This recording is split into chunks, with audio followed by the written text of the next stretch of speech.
Remaster refers to enhancing the quality of the sound or of the image, or both, of previously created recordings, either audiophonic, cinematic, or videographic. Mastering.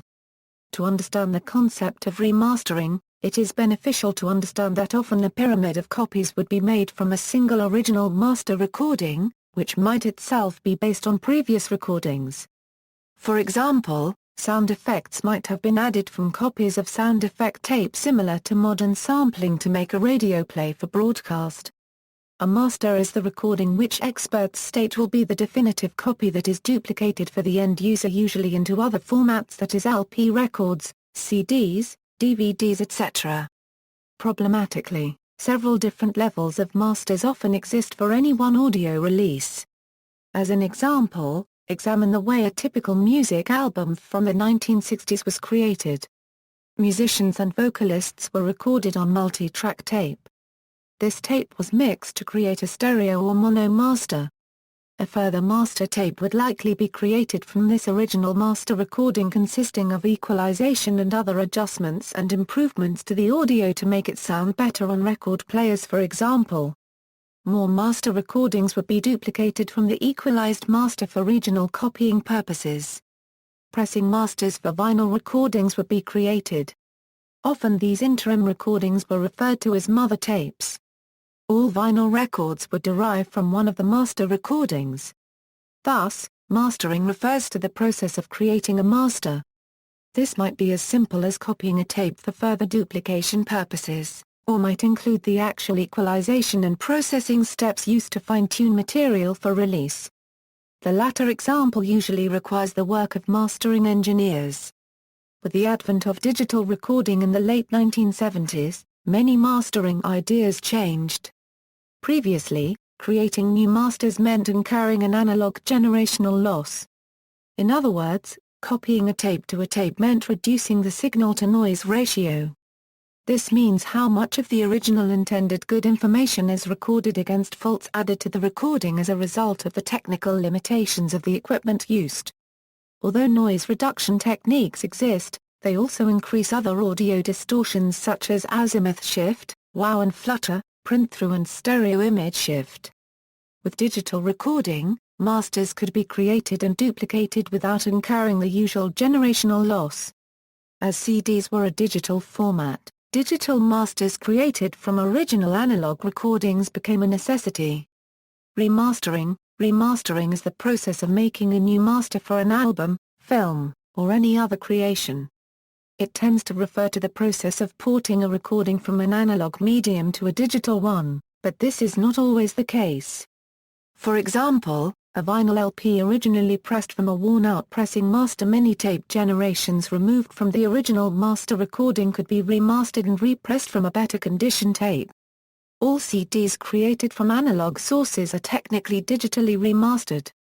The process of creating a digital transfer of an analog tape remasters the material in the digital domain, even if no equalization, compression, or other processing is done to the material. Ideally, because of their high resolution, a CD or DVD release should come from the best source possible, with the most care taken during its transfer.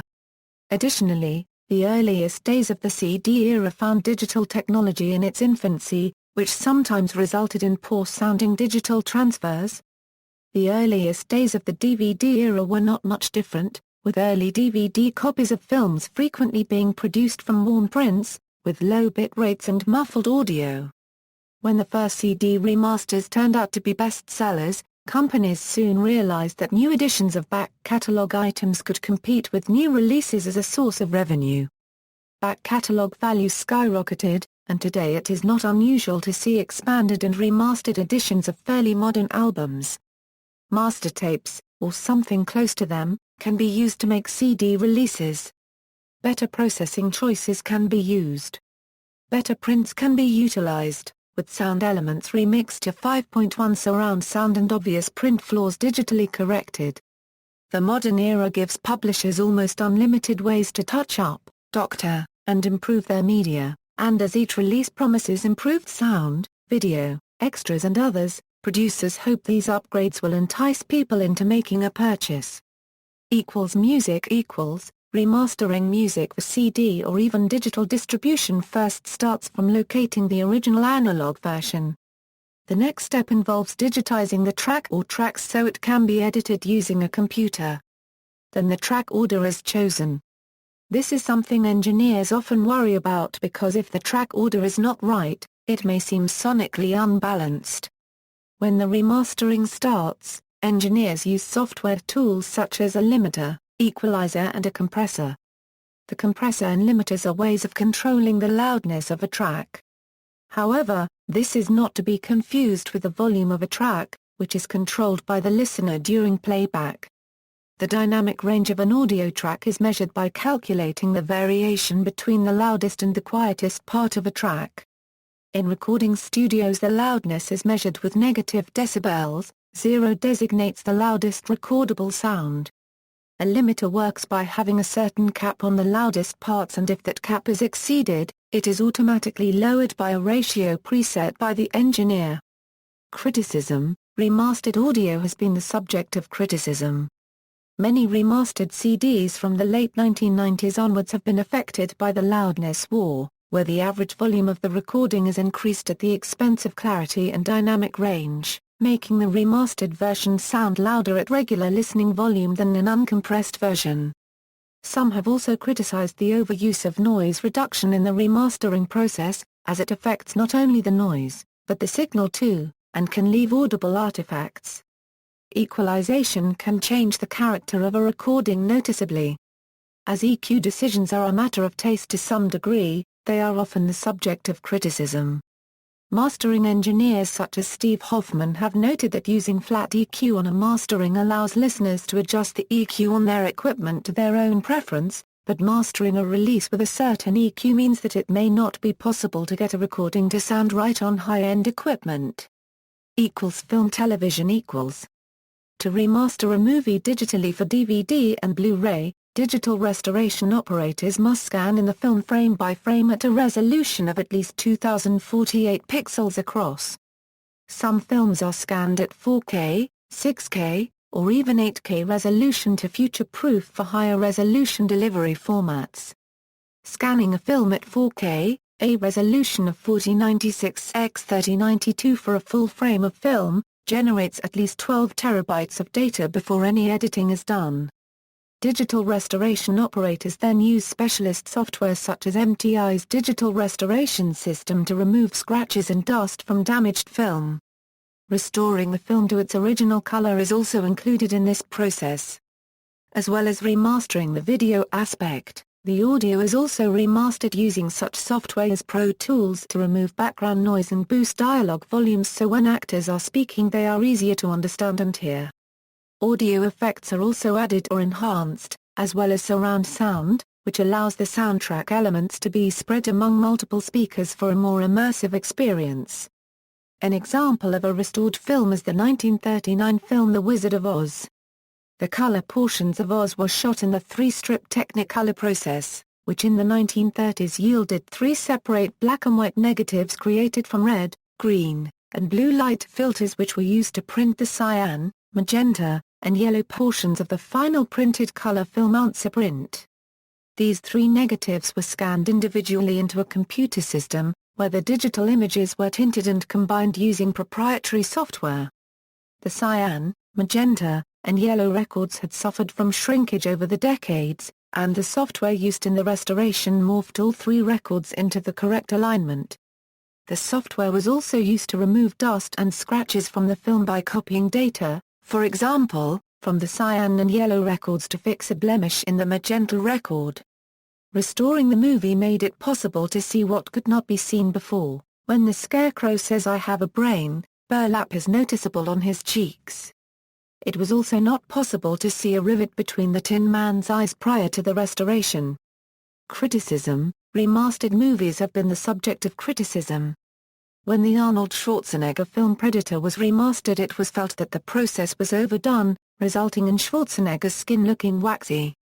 As well as complaints about the way the picture looks, there have been other complaints about digital fixing. One notable complaint is from the 2002 remastered version of E.T. the Extraterrestrial, where director Steven Spielberg replaced guns in the hands of police and federal agents with walkie-talkies. A later 30th anniversary edition released in 2012 saw the return of the original scene. Canadian animator John Kricfalusi has become a prominent critic of digital remastering, particularly in regards to its effects on Western animation.